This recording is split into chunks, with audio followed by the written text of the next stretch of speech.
Walter Isaacson is with us now here in the studio. He has written several biographies. His latest is the bestseller, Steve Jobs. Good morning. Good to be with you again, Charles. So here you have Steve Jobs, who you had a chance to have many conversations with. Ben Franklin, no conversations. What do you think of having this kind of material from the president's own words as source material and understanding of what it's like to be in the White House? You know, those of us who like to write biographies, we yearn for the days when people used to tape themselves. I mean, Richard Nixon messed this up for everybody because of the Watergate tapes, and nobody would tape themselves afterwards.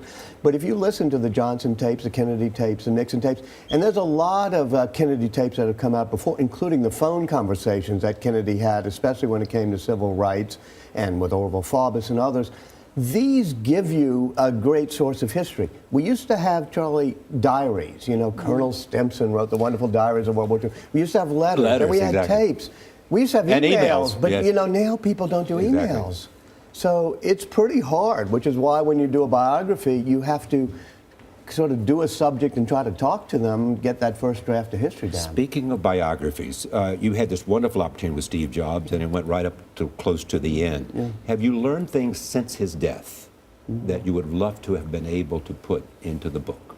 No, not really. There were a lot of things that Steve Jobs told me that I was a little circumspect about in the book because they involve future Apple products. For example, the iBooks 2 and the textbook. The idea that you could, you know, disrupt the textbook industry and have, you know, sort of these interactive texts for people. He was passionately committed to that, but because these were future products, I think it was, you know, incumbent on Apple to announce how they were going to do it. Everything we've seen so far is the DNA of Steve Jobs is still connected to Apple Computer. Yeah, and the profits are coming out, Walter, this week. And it looks pretty good. I think I heard up 6%. How is a company able to do so well without the co-founder and the visionary of Steve Jobs? You know, in his last board meeting, he resigned as CEO, and they started making fun of Hewlett-Packard for getting out of the laptop and tablet business. And Steve said, wait a minute. Bill Hewlett gave me my first job when I was 13, and he and David Packard tried to create a company that would last. Don't laugh at them. These bozos who've messed up their company.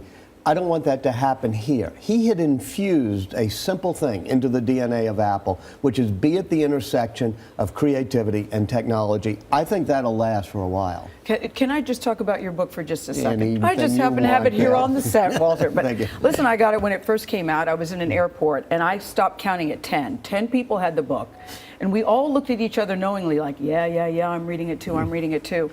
And I'm so fascinated by your impressions of him because he comes across as so prickly to me, totally unexpected to me, and a little bit mean, You know, he believed that the normal rules didn't exactly apply to him.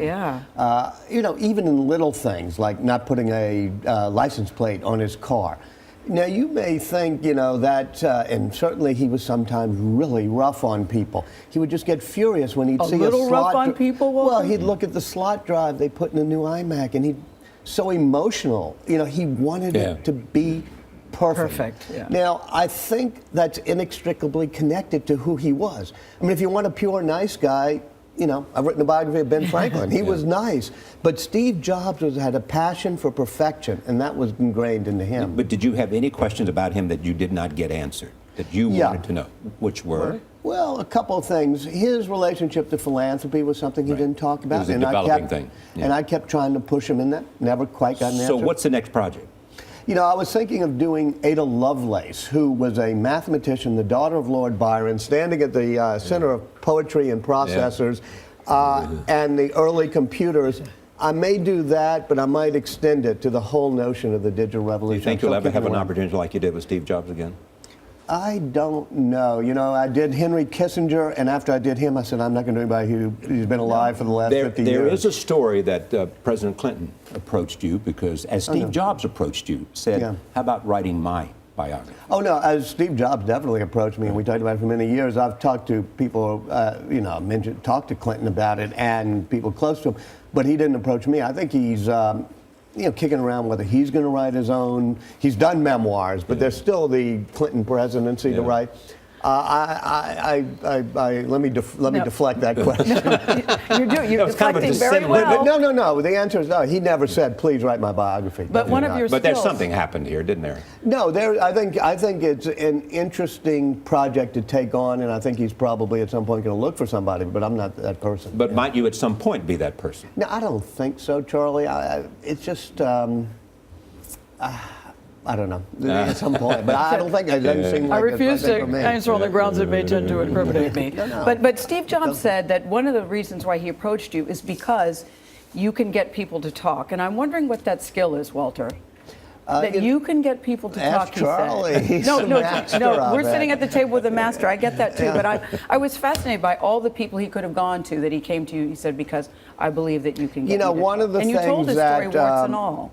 Yeah, and he said, be honest. Yes. He said, I'm brutally And so honest. did his You talk wife. about saying mean. Yeah. He was brutally honest, and he kept pushing me to be honest in the book. I think the question of getting people to talk, it's like we were talking about the John F. Kennedy tapes. You have to do research in the archives, but you have to interview people. I've been a journalist my whole life. Yep. I love listening to people. And by the end of our 40, 50 interviews, Steve just kept talking and We talking. got a sense. Yeah. We got a My sense. theory of the case is that Steve Jobs loved the idea that the man who wrote the biography of Ben Franklin and the man who wrote the biography of Einstein was the perfect person to write his biography. Well, they all think creatively, all three of them. You'd be Thank the you. guy Great to go to to. see Hey, Charlie, great to see you. Gail, congratulations on the Great beautiful to see new you set. too. Thank you. Thank you.